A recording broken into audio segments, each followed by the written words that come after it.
10th. First on Fox 2 News at 8, new this morning, a horse barn at Sugar Creek Ranch near Fenton destroyed by fire. Come take a look at this video of the aftermath captured by our Bomberito Automotive Group Sky Fox this morning.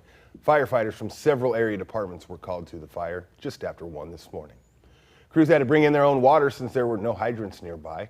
A ranch hand tells Fox 2 that he tried to get all of the horses out of the barn, but he was only able to rescue some of them. It's unclear how many horses were in the barn when the fire started. Well, an elderly couple is killed after an intense overnight fire at their home in New Melle. Fox 2's Chris Renier live at the scene where he's been talking with investigators and family members of the victims. Chris.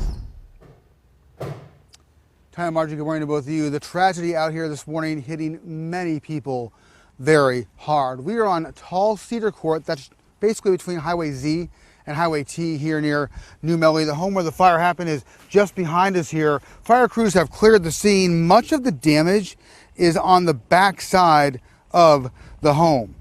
The couple who perished are being identified this morning as Kenneth Zur and his wife Phyllis Zur. We can show you a picture of Kenneth and Phyllis provided to us by family members. They were too emotional to speak on camera, as you might imagine, but they gave us this beautiful picture of Phyllis and Kenneth. Clearly, the couple loved by many. They were both 84 years old. We can show you some video from earlier. Loved ones of Kenneth and Phyllis walking around the scene here, supporting each other as they try and cope with this tragedy. Chief Dan Casey with the New Melle Fire Protection District telling me his crews got the call about 12:40 this morning. When they got here, they saw smoke coming from the roof of the home. Firefighters knew Kenneth and Phyllis were trapped inside in a back bedroom because of a 911 call that Kenneth made about the fire. Crews made it inside, made it to that bedroom. They started the search, but then had to retreat because of the intensity of the fire. When they were able to make it back in, they found Kenneth and Phyllis together, deceased in a bathroom.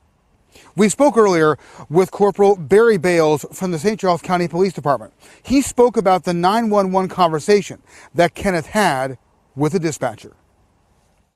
We were able to speak to an elderly gentleman who informed them that there was a fire of some type. We did not get any specifics, or he could not give any specifics at the time. We were talking to him about that. We asked him about getting out of the house. He said that his wife was on the floor, wasn't able to move her, and that he was not going to be leaving her at the time. It is tragic to, 2 lives were lost here this morning. Chief Casey telling us that his crews did everything possible to rescue Phyllis and Kenneth. Chief Casey also telling me that Phyllis Zur did use a wheelchair. It's unclear if that played any role in their challenges in getting out of the home. The state fire marshal has been called in to assist with the investigation. So far, no cause.